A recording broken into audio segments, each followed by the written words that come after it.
Another blog video Darjeeling. Welcome to. আমরা আজকে এলাম দার্জিলিংয়ে। খুবই সুন্দর ভিউ দেখেন। দার্জিলিংয়ের পাহাড়ের পর্বতে আসছি আমরা। এখানে মেঘালয় স্নোফল, পাহাড়ের যে আপনার দেশ, এটা হলো রাফের দেশ। এই পাহাড়ের যে দৃশ্য, সাদা রাফ ধরন যায়। আমরা আজকে এলাম, এত সুন্দর জায়গা আমরা কখনো দেখিনি। আমরা বাংলাদেশ থেকে আসছি, জামালপুর থেকে, মাদারগঞ্জ থানা। আমরা এই পাহাড়ের আমরা দৃশ্যটা দেখার জন্য দার্জিলিংয়ে আসছি। সেলিংও যাচ্ছি। সেলিং, এটা হলো আপনার সেলিংয়ের আপনার বরফের রাজ্য। এটা আমরা বরফে যাবো, স্নোফল পাবো, আমরা বরফ পাবো। এই বরফে যাচ্ছি। আমাদের গাড়ি ভাড়া করছি মাত্র 2500 টাকা সারাদিনের জন্য। দার্জিলিং থেকে গাড়ি পাওয়া যায়, প্রতিটা হোটেলের সামনে গাড়ি থাকে। 2500 টাকা সারাদিন। আমাদের এই সেলিংয়ে যাচ্ছি, সেলিং থেকে আবার আবার আমাদের দার্জিলিংয়ে আসবে।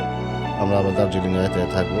আমরা পাহাড়ের যে দৃশ্যটা, যে বরফের যে সিন, এই দেখেন, পাহাড়ের মাঝখান থেকে রাখা পাকা রাস্তা, চা বাগান, খুবই সুন্দর দেখার মতো জায়গা। চাও খেতে পারবেন এখানে, চা কেজি আনতে পারবেন 700 টাকা কেজি, 4 কেজি ইন্ডিয়ান রুপি। এই দেখেন, এই যে পাহাড়, চা বাগান, অরিজিনাল চা, আমাদের বাংলাদেশের সিলেট শ্রীমঙ্গলের মতো। খুবই সুন্দর আঁকা পাকা দৃশ্য। এই যে রাবটা দেখা যায় এত কাছে, খুবই সুন্দর ভিউ। মানে আপনারা বাংলাদেশ থেকে না আসেন, ইন্ডিয়াতে তো না ঘুরেন, তাহলে আপনার জীবনে কি ঘুরলেন? খুবই সুন্দর দেখার মতো জায়গা আমাদের ইন্ডিয়াতে। বাংলাদেশ ভাইয়েরাও আসে, সবাই আসে বেড়াইতে। অনেক বাঙালি, অভাব নেই বাংলাদেশের মানুষ। আপনার এত বাঙালি কল্পনার করার বাইরে।